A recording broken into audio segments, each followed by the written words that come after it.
구약성경 64면에 있습니다. 창세기 41장 50절부터 52절까지 말씀입니다. 저와 여러분 한 절씩 교독하겠습니다. 제가 먼저 50절 말씀 보겠습니다. 흉년이 들기 전에 요셉에게 두 아들이 나되 곧 온의 제사장 보디베라의 딸 아스낫이 그에게서 낳은지라. 요셉이 그의 장남의 이름을 므낫세라 하였으니 하나님이 내게 내 모든 고난과 내 아버지의 온 집 일을 잊어버리게 하셨다 함이요. 다 같이 차남의 이름을 에브라임이라 하였으니 하나님이 나를 내가 수고한 땅에서 번성하게 하셨다 함이었더라. 아멘. 이 시간 우리가 사랑하는 담임 목사님 나오셔서요, 함께 읽은 말씀으로 자녀 이름에 하나님의 은혜를 새겨라 라는 제목으로 하나님 말씀 선포해 주시겠습니다.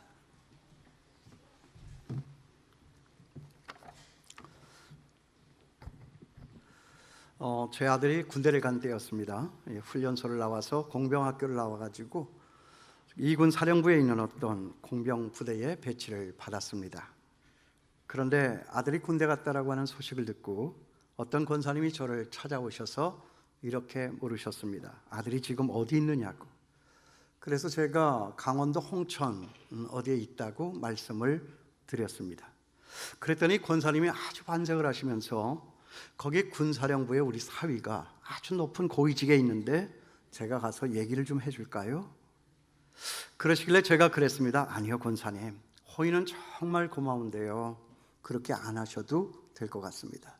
저희 아들은 어디에 가서나 잘할 겁니다. 물론 권사님도 당신의 사위가 그 청혼을 받아줄 것이다 라고 그런 확신을 갖고 말씀하신 건 아니었을 것입니다.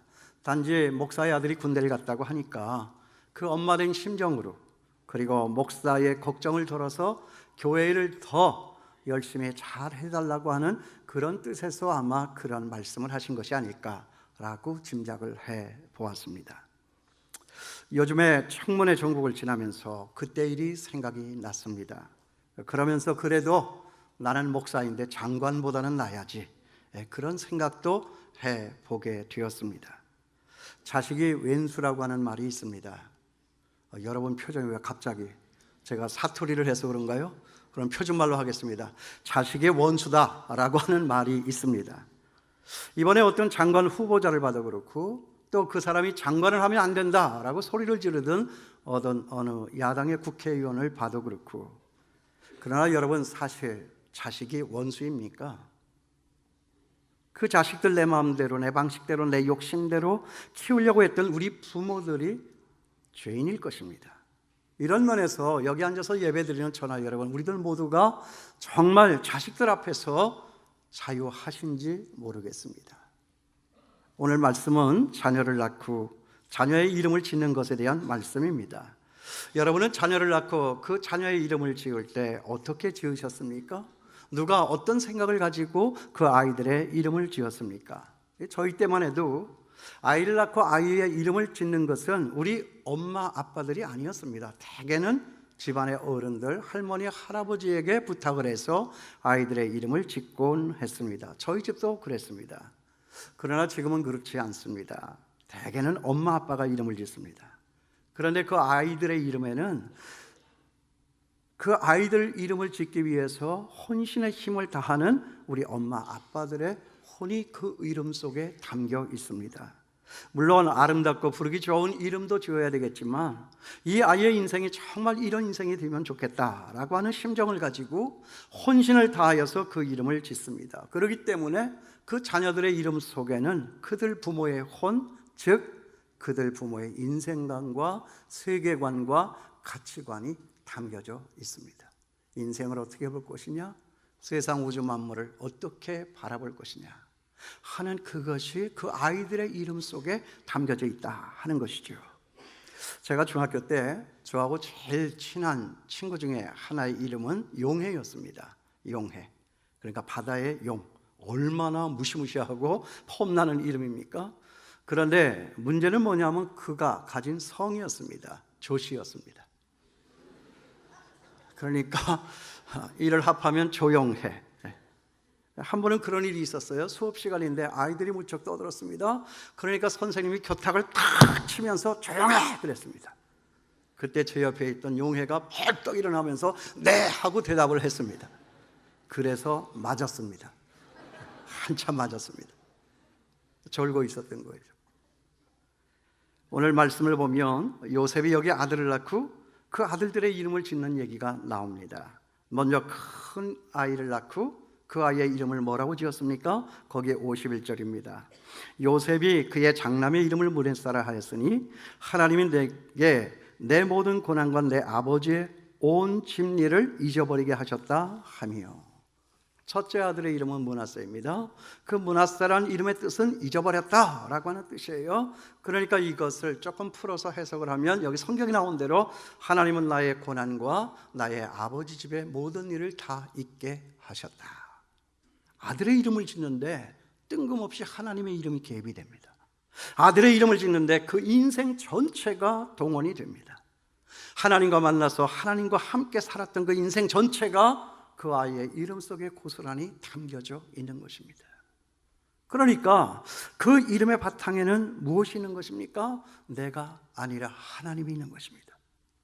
나의 후회스러운 한탄스러운 지나는 그 과거의 모든 고통스러운 날들이 담아져 있는 것이 아니라 거기에 하나님의 은혜가 담겨져 있었다 하는 거예요. 저는 이 말씀을 보면서 혼자 이런 생각을 해보게 되었습니다. 그렇구나. 아이를 낳아서 아이 얼굴을 보고 있는데 아이 얼굴은 온데간데였고 이 아이의 얼굴에 요셉 자신의 지난 날과 하나님의 얼굴만이 지금 어른거리고 있구나. 그러면서 아들아, 아들을 바라다 보면서 우리 이거 알자. 나의 인생이 그러했던 것처럼 너의 인생도 네가 쓰는 것이 아니란다. 하나님이 쓰는 것이란다. 그래서 나는 너의 이름 속에 이 하나님의 은혜를 새긴다.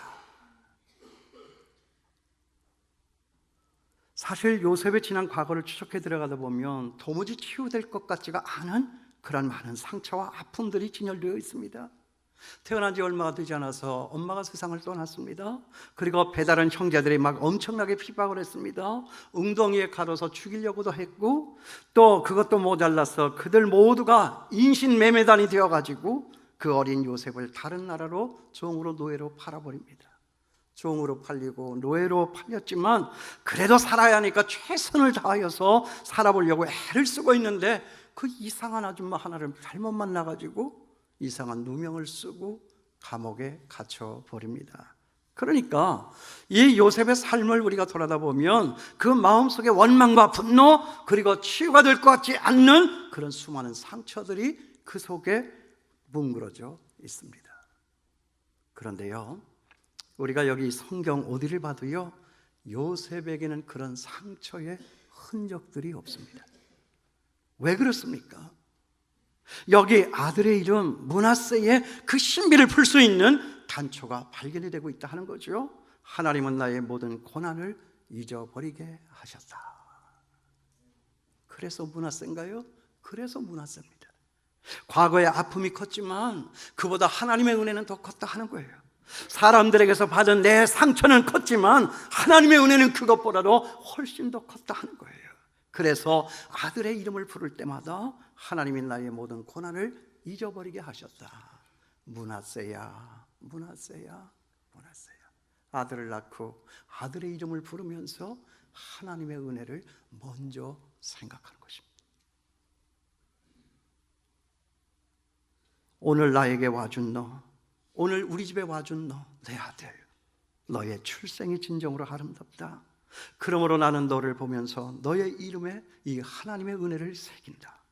세월이 험하고 악하다 할지라도 나는 너의 이름을 부르면서 하나님의 은혜만 기억하여 앞으로도 살아갈 것이다. 그러니까 너도 평생을 살면서 너의 이름에 새겨진 그 하나님의 은혜를 기억하여 살아야 한다. 이게 그런 뜻 아니겠습니까? 여러분, 자식을 낳아 하나님을 생각해 보셨습니까? 하나님과 나 사이에 다른 막이 있는 것이 아니라 하나님의 은혜의 장막이 드리워져 있는 이것을 여러분은 생각해 보셨습니까? 물질도 주어도 좋습니다.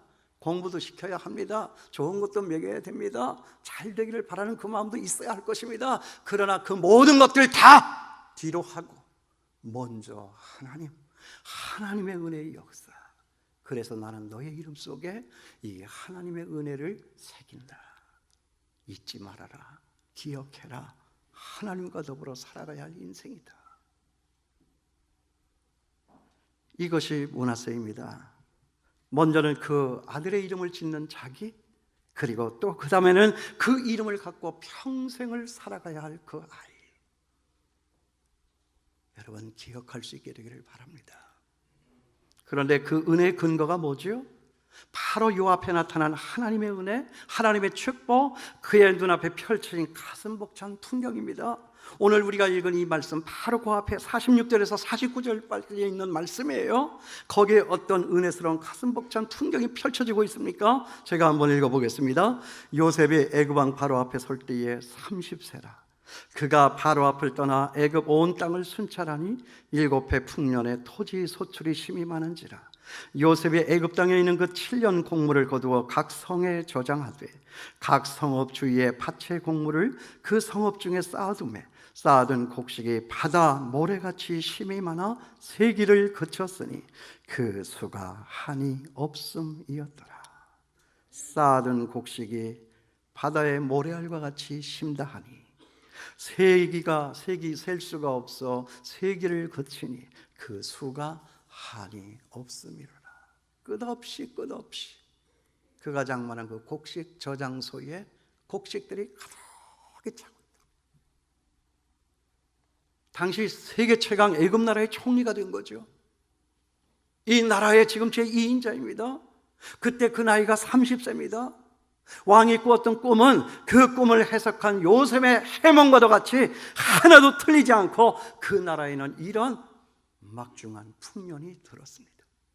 지금 이 이야기를 그리고 있는 거예요. 바로 이 순간에 바로 이 아이 므낫세가 태어났다는 거죠. 그러니까 그 머리에 떠올려진 최초의 생각이 뭐겠습니까? 하나님, 누가 뭐래도 하나님이다 하는 거예요. 내가 이제 가정을 꾸렸구나, 나도 장가를 갔네, 나도 아들을 낳을 수 있겠어. 아들을 생각을 한 것이 아니라 아들을 낳고 아들을 보람에 안는 순간에 하나님의 얼굴이 그 마음속에 그려졌다 하는 거예요. 자식을 낳고도 하나님, 요셉의 하나님, 그리고 지금 여기 나와서 함께 앉아 예배드리고 있는 저와 여러분의 하나님, 그 하나님의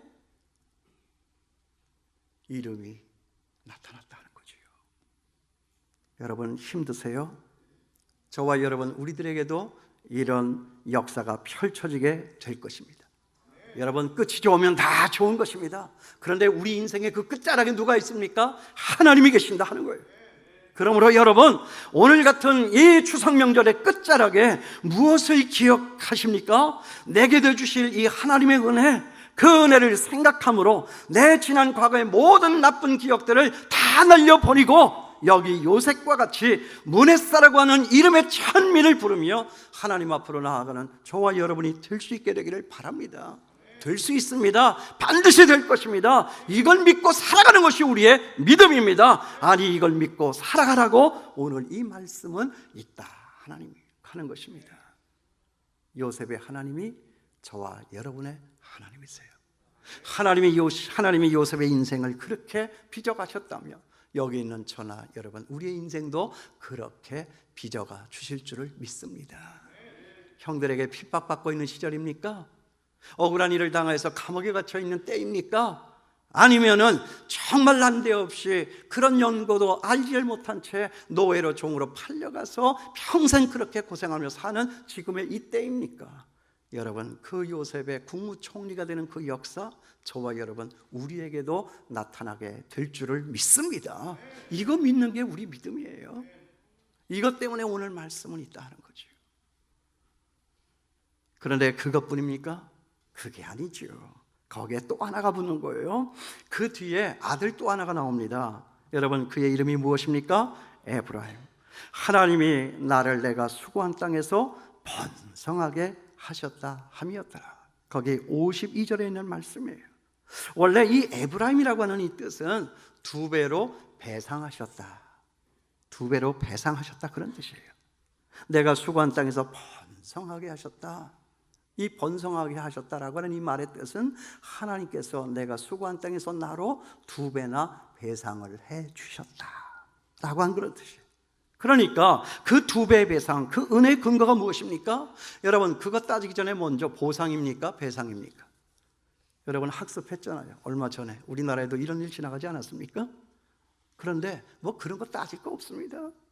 그런 거 따지는 것은 한국과 일본 관계, 세상 나라에서의 일일 뿐이지 우리 하나님 나라에서는 그렇게 따지는 거 없습니다.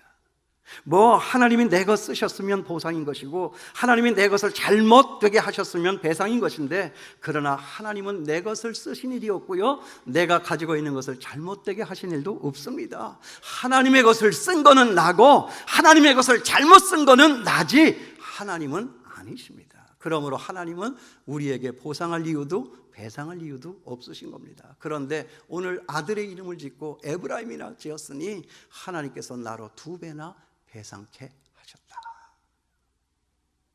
나로 2배나 배상을 해주셨다. 하나님은 우리에게 대한 보상과 배상 그런 거 따지지 않습니다. 그냥 2배로 주시는 겁니다. 그것이 뭐 보상이든 배상이든 그런 거 따지지 아니하고 하나님은 2배나 우리에게 배상해 주셨다. 배상할 이유가 없죠. 잘못 쓴 것이 없으니까. 거기 53절, 57절까지 있는 말씀이 바로 그 말씀이에요. 제가 이것을 몇 번이나 읽고 그래서 이것은 2배나 되는 배상의 근거가 된다라고 생각한 거예요. 제가 읽겠습니다. 53절. 애굽 땅에 7해 풍년이 그치고 요셉의 말과 같이 7해 풍년이 들기 시작하며 각국에는 기근이 있으나 애굽 온 땅에는 먹을 것이 있더니 애굽 온 땅이 굶주림에 백성이 바로에게 부르짖어 양식을 구하는지라. 바로가 애굽 모든 백성에게 이르되 요셉에게 가서 그가 너희에게 이르는 대로 하라 하리. 온 지면에 기근이 있음에 요셉이 모든 창고를 열고 애굽 백성에게 팔세 애굽 땅에 기근이 심하며 각국 백성도 양식을 사려고 애굽으로 들어와 요셉에게 이르렀으니 기근이 온 세상에 심함이었더라. 여러분, 여기 2배 배상의 배상이라고 하는 게 뭐예요? 한 배는 뭐죠? 한 배. 2배를 주셨다고 그러니까 한 배는 나 가지라고, 내 몫이라고, 나 먹고 살라고 나에게 갚은 것이고요. 또 다른 한 배는 뭐죠? 그것에다가 하나를 덧붙여서 한 배나 더하여서 2배로 주신 것은 이 세상 모든 나라가 다 흉년이 들어 배를 고를 때 너에게 덧붙여준 그 한 배에 더한 배상은 풀어서 그 세상을 축복하며 죽어가는 저 세상 사람들을 살려내라라고 하는 의미가 그 속에 담겨져 있는 거예요. 그러니까 요셉이 둘째 아들을 낳고 그 아들의 이름을 짓는데 또 하나님의 이름이 개입이 되는 거예요.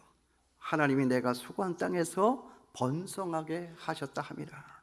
그러니까 그 이름의 바탕에는 하나님의 은혜가 있었다 하는 거예요. 저는 이 말씀을 보면서 또 혼자 생각으로 이런 생각을 해봤습니다. 그렇구나. 둘째 아이를 낳아서 그 아이의 얼굴을 보고 있는데 아이의 얼굴은 금방 사라지고 그 아이의 얼굴에 이 축복을 주신 하나님의 얼굴이 나타났다. 그러면서 그 아들의 얼굴을 바라다보면서 아들아, 우리 이거 알자. 내 인생이 그러했던 것처럼 너의 인생도 네가 써가는 것이 아니다. 하나님이 쓰시는 것이다. 그래서 나는 너의 이름에 이 하나님의 은혜를 새긴다. 그러면서 우리 잊어서는 안 된다. 아들아, 우리 이거 기억하자. 우리 앞에 있는 이 축복은 우리들만을 위하여서 있는 것이 아니라 하나님을 위하여서도 쓰여져야 할 것이니라. 너의 이름 에브라임, 너로 말미암아 이 세상의 모든 사람들이 복을 얻어 살 수 있게 되기를 원한다. 그러니까 요셉이 큰아들 문헤세라고 하는 이름을 통해서는 과거에 자기의 상처를 다 날려버렸다면 여기 둘째 아들 에브라임을 통해서는 내게 2배로 배상해 주셨다. 그러므로 나는 이제부터 내 삶을 축복의 통로로 열어 가겠다라고 하는 이런 기대감으로 자기의 인생을 해석을 하고 자기 지금 여기 앞에 태어난 아들의 이름을 지었다 하는 것입니다. 그러니까 이 풍년과 흉년 요 이야기 속에 이 아들의 이름을 짓는 이런 이야기를 담아 놓으신 것이다 하는 거예요. 여기 아들의 이름 속에 우리를 향한 하나님의 축복이 있습니다. 요셉에게 주어지고 요셉이 알아봤던 그 하나님의 축복은 저와 여러분의 축복이 되어질 줄을 믿습니다. 왜냐하면 여기 이 요셉의 하나님이 바로 저나 여러분 우리가 믿고 따르는 하나님이시기 때문에 그렇습니다. 하나님은 동일하시지요. 어제나 오늘이나 또 영원 무궁토록 변하지 않는 것이 우리의 하나님이십니다. 하나님의 요셉의 인생을 그렇게 아름답게 빚으셨다면 여기 앉아서 예배드리는 저와 여러분 우리의 인생도 이렇게 아름답게 빚어가 주실 줄을 믿습니다. 그러므로 저는 오늘이 좋고 설레는 추석 명절에 여러분 하나하나를 축복하고 싶은 거예요. 제가 이런 거 생전 안 하는데요, 제가 마음에 감동이 컸어요. 제가 이제 여러분을 축복합니다. 이 문화서의 축복이 여러분에게 있을지어다. 이 에브라임의 축복이 여러분과 여러분의 자녀 후손 가운데 있게 될지어다. 과거의 상처를 다 날려버리고 현재의 고난을 뛰어넘어서 하나님께서 주시는 그 새 축복으로 새 힘을 얻어서 저 열방을 살리는 이 축복이 우리 장충교회에 있을지어다. 이제 우리 므낫세의 인생, 이 에브라임의 인생을 사는 거예요. 이제 우리 자녀 므낫세의 인생, 에브라임의 인생을 사는 것입니다. 왜냐하면 여기 이 요셉의 하나님이 저와 여러분의 하나님이시기 때문에 그래요. 지난 추석 내내 혼자 교회에 나와서 이 말씀을 붙잡고 씨름을 하는데 얼마나 제게 은혜가 되던지요. 얼마나 감격스러운지. 내 심령 저 깊숙한 곳에서 그냥 제가 좋아 불렀던 옛날에 그 찬송이 막 터져 나오는데 그 찬송은 이거예요. 나를 지으신 이가 하나님, 나를 부르신 이도 하나님, 나를 보내신 이도 하나님, 나의 나 된 것은 하나님 은혜라. 한량없는 은혜,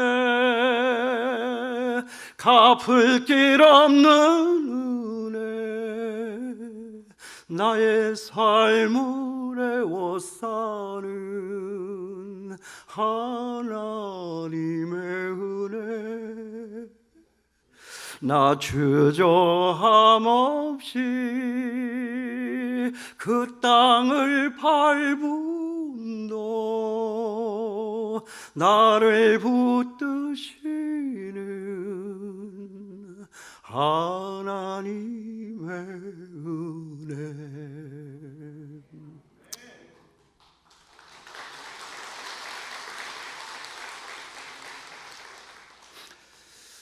박수를 치면 더 연습을 많이 해가지고 나올 걸.